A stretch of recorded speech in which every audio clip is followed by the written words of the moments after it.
Did you know that there are still two great minecore farming spots that you can take advantage of? I've covered the best minecore farming spots recently and you all love it. I highly suggest checking them out so you will get up to speed as we will compare the best spots later on. These last two spots are surprisingly good, but first, here's my updated farming build. For maximum drop rate potential, wear the Skull of Turtle Tree Treasure, which adds a 2% drop rate for the headgear, and wear the Pilgrim Armor and Arm Piece to take advantage of the 2 set piece bonus, which is the 10% movement speed it provides. Wear the Evan Gold Leg Piece to have an additional 15% unveiling strike damage bonus. Equip the Jingu Bang for the main weapon and Weaver's Needle so we can have an additional critical chance and damage. The Wandering White Spirit is non-negotiable since this is going to be our main damage source in the following runs. Equip the Golden Carp to have that 2% drop rate bonus and Wind Chime for the 7% movement speed it provides. Lastly, the Auspicious Lantern is a must-have to have that 10% attack boost when you access Cloud Step. Now, if you are playing on higher new game cycles, of course, equipping 2 more Golden Carps is a must. Equip the Immortal Blessing Gourd so you can have that juicy plus 20 attack upon consuming a gourd, and slot in Blue Ridge Romance for the drinks as a 30% movement speed that it provides is priceless. Breath of Fire will take the first slot to gain an additional 20% attack boost for the Unveiling Strike. The second slot will be taken by the Tiger Relic for us to add a 5% critical chance boost to the build.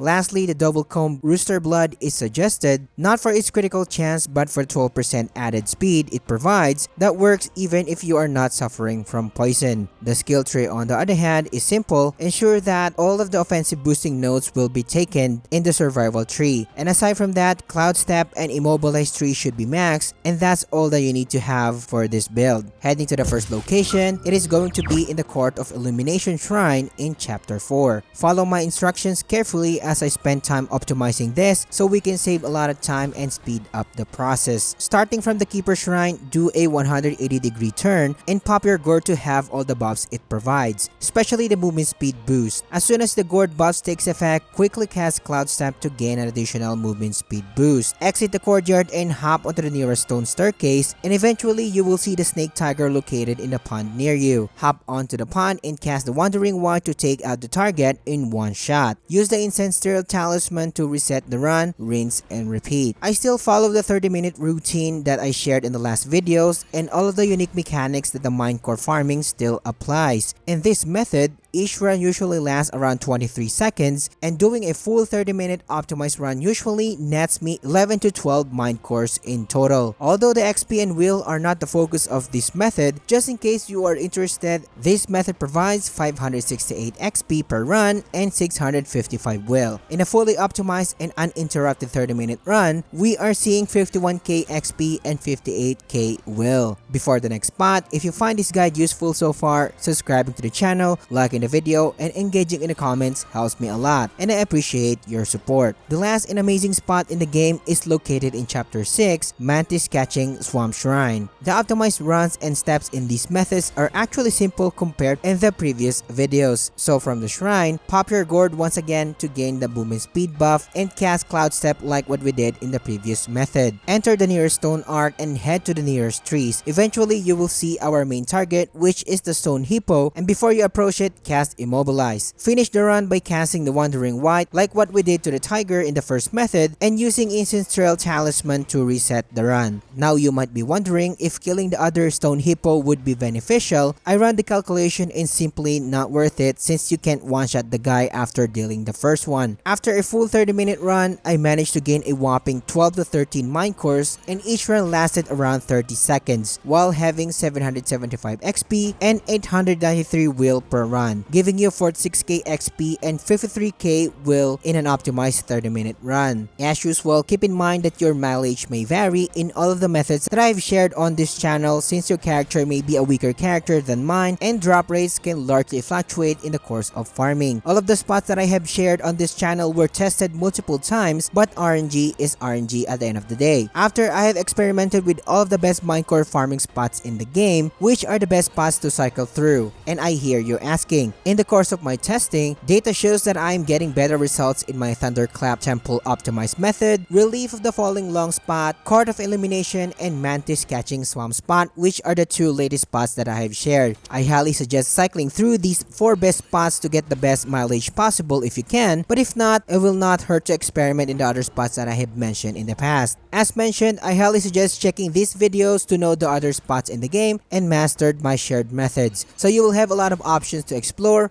and I will catch you on the next one.